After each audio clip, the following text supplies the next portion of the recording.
here to discuss the evolution of the Mexican cartel and the impact of this border crisis. One of America's foremost experts on U.S. law enforcement, especially on border law enforcement or the lack thereof. He's our friend Michael Cutler, joining us from Brooklyn, New York. Former INS officer, also with background with the Drug Enforcement Administration, or the DEA. Michael, we thank you again for your time. Welcome back to America's Forum. JD, it's a delight to join you. Thank you for having me, and thank you for your service to our country as a member of Congress. You know, you and I first met when I testified before the Immigration Reform Caucus just a couple of weeks after the terror attacks of 9/11.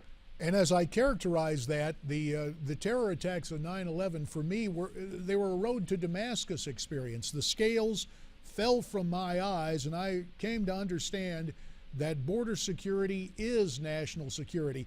Michael, let's talk about a current member of Congress who's also appeared on this program.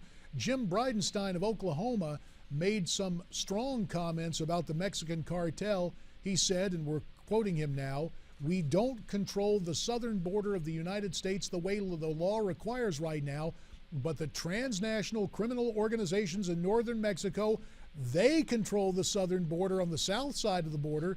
If you pay them enough money, you get into our country."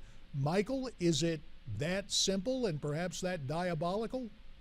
Well, yes, and let's give your audience some information to chew over this morning as they consider what we hear about a humanitarian issue. First of all, you know, I gave testimony to the 9/11 Commission, and I've appeared for it before. I think we're up to 16 congressional hearings. Gosh, I wish we had listenings in Washington. I'm sure you share my belief on that one. But here's how the preface begins. It's perhaps obvious to state that terrorists cannot plan and carry out attacks if they are unable to enter the United States. Yet prior to September 11, while there were efforts to enhance border security, no agency of the U.S. government thought of border security as a tool in the counterterrorism arsenal. So the 9/11 Commission and the staff of the 9/11 Commission was crystal clear. And we know that there are terror training camps in the tri-border region of Brazil, where Brazil abuts with Paraguay and Argentina.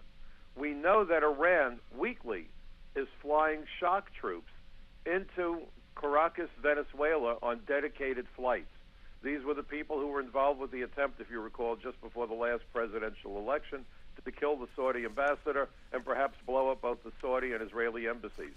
So we know that they're already operating within our country. And we know that the potential exists for coming across the border.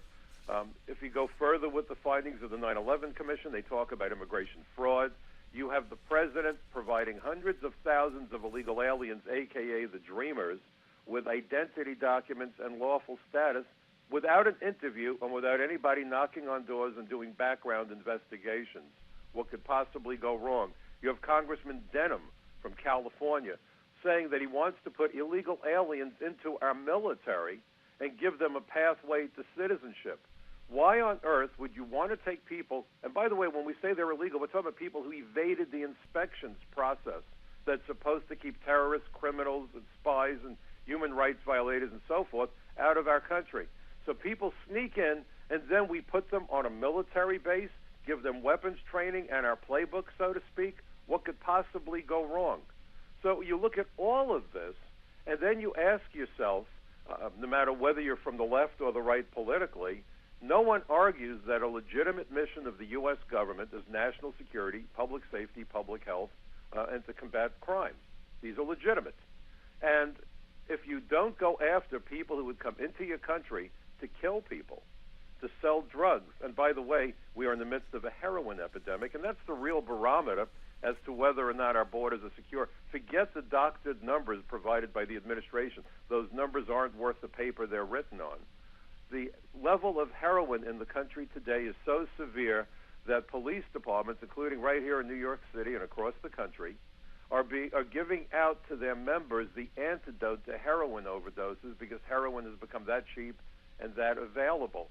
So, you know, when you look at all of this, you have to ask yourself, how in the world does the U.S. government live up to its prime directive, if you will, national security, public safety, and protect the lives of American citizens? And Michael, to that, you are back in New York, but over the weekend you were out in California. Tell us Yes, what sir. you saw with your own eyes, and to the point that we hear these are women and children. Empirically, do you have a handle on how many of the juveniles crossing the border are legitimately little kids and how many of them are minors who may have gang involvement? I didn't get down to the border itself. I was there to do a speaking event with a former FBI agent, John Guandala. It was a national insecurity briefing, is how it was deemed by Act for America. But I spoke to some of the people, in fact, the lady who had helped to organize the protest against the buses. And it's not only 5-year-old children. But you see, this is the card that keeps getting played. And let me make another point for your audience to understand. We sometimes live in parallel universes ourselves, the third world people living under different circumstances. And that was really driven home to me when I became an agent, and saw that the rest of the world doesn't operate or value what we value. I was encountering, if you could imagine this, 12-year-old hitmen operating with Jamaican drug gangs in Brooklyn.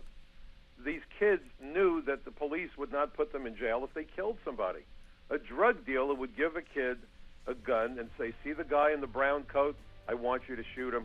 I'll give you $100. And you had that experience in the DEA there in Brooklyn. We've heard of similar situations involving the cartels south of our border, and obviously the implication is that kids can be involved in these criminal enterprises. Michael Cutler, we will have to end it there. As always, we thank you for your expertise and, in addition to your intellect, the passion you bring to this topic, and we look forward to our next visit. Thank you very much, sir. Absolutely. Thanks for having me. Have a terrific day, everybody.